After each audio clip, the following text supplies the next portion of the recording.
ছোট পোশাকের কারণ দেখিয়ে এক ছাত্রীকে স্টার থিয়েটারে ঢুকতে বাধা দেওয়ার ঘটনা এখন এইসব প্রশ্নই উস্কে দিয়েছে অনেকের মনে। একাদশ শ্রেণীর ওই ছাত্রীর দাবি, গত শনিবার বাবা ও ভাইয়ের সঙ্গে স্টার থিয়েটারে সিনেমা দেখতে যায় সে, পরনে ছিল এই ফ্রক। ওই ছাত্রীর দাবি, হলে ঢোকার মুখেই এক মহিলা নিরাপত্তা কর্মী তাকে আটকান, লাইন থেকে বের করে তাকে নিয়ে যান ভেতরের অফিসে। সেখানেই এক কর্মী তাকে বলেন যে তার এই পোশাক দৃষ্টিকটু। একটি নোটিশ দেখিয়ে বলা হয় এই ধরনের পোশাকে স্টার থিয়েটারে ঢোকার ক্ষেত্রে নিষেধাজ্ঞা রয়েছে। স্টার থিয়েটারে এই ধরনের ঘটনা অবশ্য প্রথম নয়। এর আগেও একবার বারমুডা পরে আসায় এক যুবককে স্টার থিয়েটারে ঢুকতে বাধা দেওয়া হয়। পোশাক বিতর্ক নিয়ে হলের ম্যানেজার রঞ্জন গঙ্গোপাধ্যায় জানিয়েছেন, এরকম একটি পুরনো নির্দেশিকা ছিল। মেয়ের সঙ্গে স্টার থিয়েটার কর্তৃপক্ষের এই আচরণ দেখে ক্ষোভে ফেটে পড়েছেন অভিযোগকারী ছাত্রীর বাবা।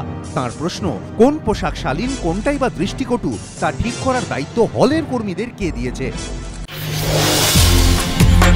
বড়বাবু এখন আমাদের ডাকলে আমরা গিয়ে চেয়ারেতে বসি।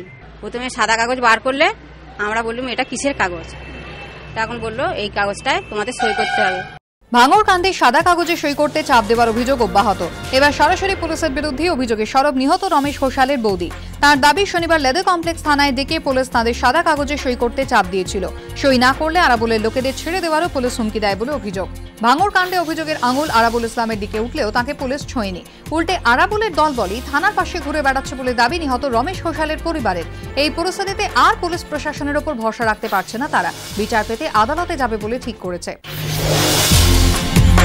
বারুই হয়ে চৌমণ্ডলপুর হয়ে মাখরা যাওয়ার এই সেই রাস্তা, যে রাস্তায় বৃহস্পতিবার বিজেপির কেন্দ্রীয় প্রতিনিধি দলকে রোখার জন্য ব্যারিকেড তৈরি হয়েছিল। আবারও আজ সেই পুলিশি ব্যারিকেড তৈরি হয়েছে, আরও নিরাপত্তার আঁটোসাঁটো অবস্থা। এই মুহূর্তে কংগ্রেসের প্রতিনিধিরা এখানে ব্যারিকেড ভেঙে এগোচ্ছেন।